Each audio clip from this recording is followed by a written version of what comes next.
Assalamualaikum warahmatullahi wabarakatuh. Alhamdulillah, puji dan syukur mari kita panjatkan kehadirat Allah Subhanahu wa taala yang telah memberikan kita begitu banyak kenikmatan, khususnya nikmat iman Islam serta sehat walafiat. Dan tak lupa salawat dan salamnya mari selalu kita sampaikan kepada Nabi kita semua, yakni Nabi Muhammad Sallallahu Alaihi Wasallam. Apa kabar anak-anak semuanya? Semoga anak-anak semua, beserta keluarga dan juga kita semua selalu berada dalam keadaan yang sehat walafiat. Amin. Nah anak-anak, pada pertemuan sebelumnya kita sudah belajar mengenal tentang bahasa yang digunakan oleh komputer, yakni bilangan biner. Masih ingat kan cara untuk menentukan angka dalam bilangan biner? Ya, tentunya ketika seorang programmer membuat program menggunakan bilangan biner tersebut, kebanyakan programmer pasti akan kesulitan. Nah, maka di sini nanti kita akan membahas tentang bahasa pemrograman yang nantinya akan memudahkan seorang programmer untuk membuat sebuah program atau aplikasi. Namun sebelum kita mulai pelajaran hari ini, mari sama-sama kita buka dengan mengucapkan lafaz basmalah. Bismillahirrahmanirrahim. Nah, kemarin kita sudah belajar tentang bahasa yang dimengerti oleh komputer, yaitu kemarin kita sudah belajar bahwa satu-satunya bahasa yang dimengerti oleh komputer hanyalah bahasa mesin atau yang terdiri dari bilangan biner. Namun bahasa ini tentunya sangat sulit digunakan oleh manusia. Nah, kemarin juga kita sudah belajar menentukan bilangan biner. Tentunya kalau awal-awal memang masih sedikit sulit ya. Nah, bilangan biner ini merupakan bahasa pemrograman ternyata generasi pertama. Nah, selanjutnya para programmer ini mengembangkan bahasa pemrograman yang lebih mudah digunakan. Wah. Nah, bahasa pemrograman yaitu bahasa yang digunakan programmer untuk membuat sebuah program. Jadi, bahasa yang digunakan oleh programmer untuk membuat sebuah program disebut juga bahasa pemrograman. Nah, semakin mudah suatu bahasa pemrograman yang digunakan, tentunya semakin cepat juga seorang programmer membuat programnya. Nah, berikut ini perkembangan bahasa programmer atau bahasa pemrograman dari masa ke masa. Nah, anak-anak bisa melihat juga pada buku paket halaman 85. Ada bahasa pemrograman generasi pertama atau 1GL. Nah, termasuk bahasa tingkat rendah yang menggunakan sistem bilangan biner yang kita pelajari kemarin. Nah, bahasa generasi pertama ini atau disebut juga bahasa mesin. Nah, ada bahasa generasi kedua atau 2GL.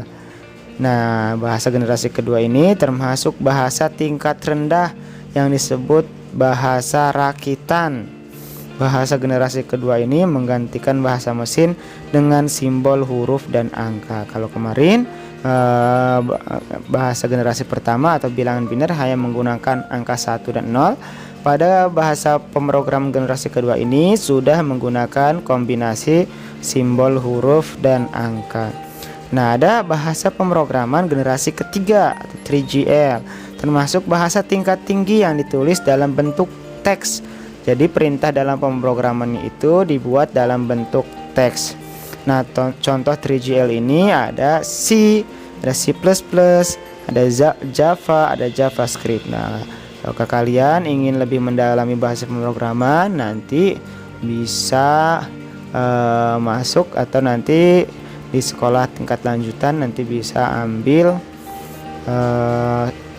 informatika. Nah, nanti akan dibahas tuh tentang pemrograman. Kalau di SD hanya dasar-dasarnya saja ya, hanya mengenal.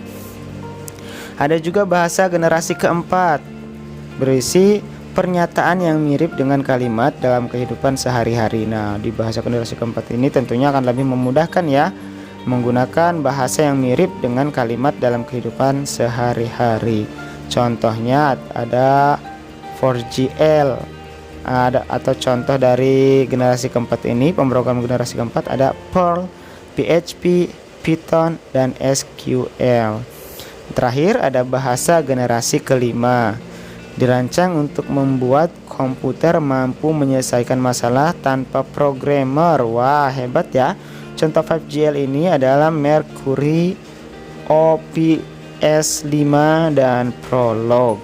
Tentunya dari generasi ke generasi semakin berkembang dan semakin memudahkan programmer untuk membuat sebuah program atau aplikasi.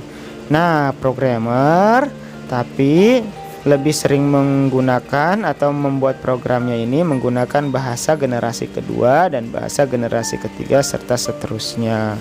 Jadi sudah jarang sekali para programmer yang menggunakan bahasa generasi pertama. Nah, tapi kan bahasa yang dimengerti, satu-satunya bahasa yang dimengerti oleh komputer itu cuma bahasa mesin dan terdiri dari bilangan biner 0 dan 1. Terus bagaimana para programmer ini atau komputer ini bisa memahami bahasa pemrograman dari para programmer ini? Nah, tentunya agar komputer dapat memahami bahasa pemrograman yang digunakan oleh programmer, bahasa tersebut harus diubah atau diterjemahkan dahulu ke dalam bahasa mesin.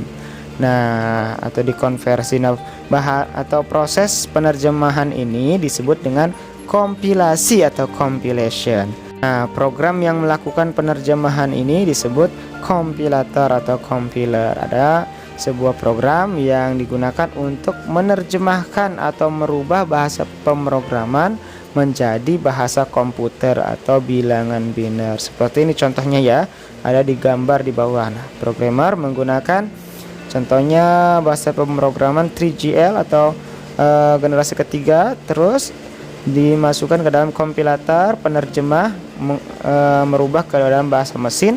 Nah, komputer bisa memahami bahasa pemrograman yang telah diubah menjadi bahasa mesin. Nah, itu tadi bahasa pemrograman yang digunakan oleh para programmer dari generasi pertama sampai generasi kelima. Mungkin diantara kalian nanti ada yang bisa menjadi programmer komputer.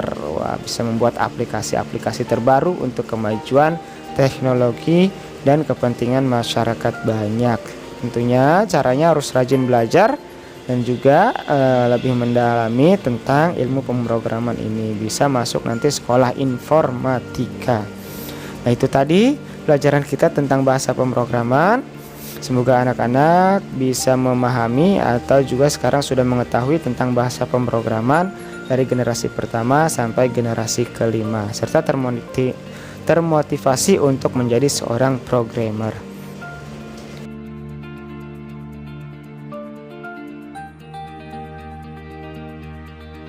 Baik, kita hari ini cukup sampai di sini. Mari sama-sama kita tutup dengan mengucapkan lafaz hamdalah. Alhamdulillahirabbil alamin. Wabillahi taufiq wal hidayah. Assalamualaikum warahmatullahi wabarakatuh.